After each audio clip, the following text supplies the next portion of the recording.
Insight news 14ಗೆ ಸ್ವಾಗತ. ನಮಸ್ಕಾರ. ಇಂದಿನ ಪ್ರಮುಖ ಸುದ್ದಿ. ಪ್ರಿಯ ವೀಕ್ಷಕರೇ, ನೀವು ನಮ್ಮ insight news 14 YouTube channel subscribe ಮಾಡಲು ಮರೆತಿದ್ದೀರಾ? ಹಾಗಾದರೆ ಕೂಡಲೇ ಸಬ್ಸ್ಕ್ರೈಬ್ ಮಾಡಿಕೊಳ್ಳಿ. ನಮಸ್ಕಾರ ವೀಕ್ಷಕರೇ, ಇದು ಈ ಹೊತ್ತಿನ ವಿಶೇಷ ಸುದ್ದಿ ಸಂಚಲನ. ನಾನು ನಿಮ್ಮ ನರೇಂದ್ರ ಮೋದಿ ಸ್ಟೇಡಿಯಂನಲ್ಲಿ ಟೀಮ್ ಇಂಡಿಯಾ ಅಬ್ಬರ, ಕಿವೀಸ್ ಪಡೆ ಧೂಳಿಪಟ. ನಿನ್ನೆ ಗುಜರಾತ್ನ ನರೇಂದ್ರ ಮೋದಿ ಸ್ಟೇಡಿಯಂನಲ್ಲಿ ನಡೆದ ಟಿ20 ವಿಶ್ವಕಪ್ ಫೈನಲ್ ಪಂದ್ಯದಲ್ಲಿ ಭಾರತ ಇತಿಹಾಸ ಸೃಷ್ಟಿಸಿದೆ. ನ್ಯೂಜಿಲೆಂಡ್ ತಂಡವನ್ನು ಬರೋಬ್ಬರಿ 96 ರನ್ಗಳ ಬೃಹದಂತರದಿಂದ ಸೋಲಿಸಿದ ಬ್ಲೂ ಬಾಯ್ಸ್ ಮೂರನೇ ಬಾರಿಗೆ ವಿಶ್ವ ಚಾಂಪಿಯನ್ ಪಟ್ಟ ಅಲಂಕರಿಸಿದ್ದಾರೆ. ಸಂಜು ಸ್ಯಾಮ್ಸನ್ ಅಬ್ಬರ.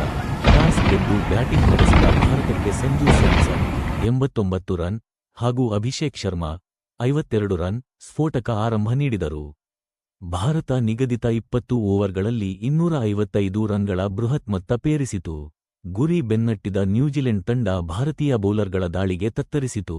ಜಸ್ಪ್ರೀತ್ ಬುಮ್ರಾ ಕೇವಲ 15 ರನ್ ನೀಡಿ 4 ವಿಕೆಟ್ ಕಬಳಿಸುವ ಮೂಲಕ ಕಿವೀಸ್ ಬೆನ್ನೆಲುಬು ಮುರಿದರು. 2023ರ ಏಕದಿನ ವಿಶ್ವಕಪ್ ಫೈನಲ್ ಸೋಲಿಗೆ ಅದೇ ಮೈದಾನದಲ್ಲಿ ಭಾರತ ಸೇಡು ತೀರಿಸಿಕೊಂಡಿದೆ. ಇಡೀ ಅಹಮದಾಬಾದ್ ಕ್ರೀಡಾಂಗಣ ಈಗ ಚಾಂಪಿಯನ್ ಇಂಡಿಯಾ ಘೋಷಣೆಯೊಂದಿಗೆ ಮಿನುಗುತ್ತಿದೆ. Man of the match Jasprit Bumrah ಪಡೆದುಕೊಂಡರೆ, man of the series Sanju Samson ಪಡೆದುಕೊಂಡರು.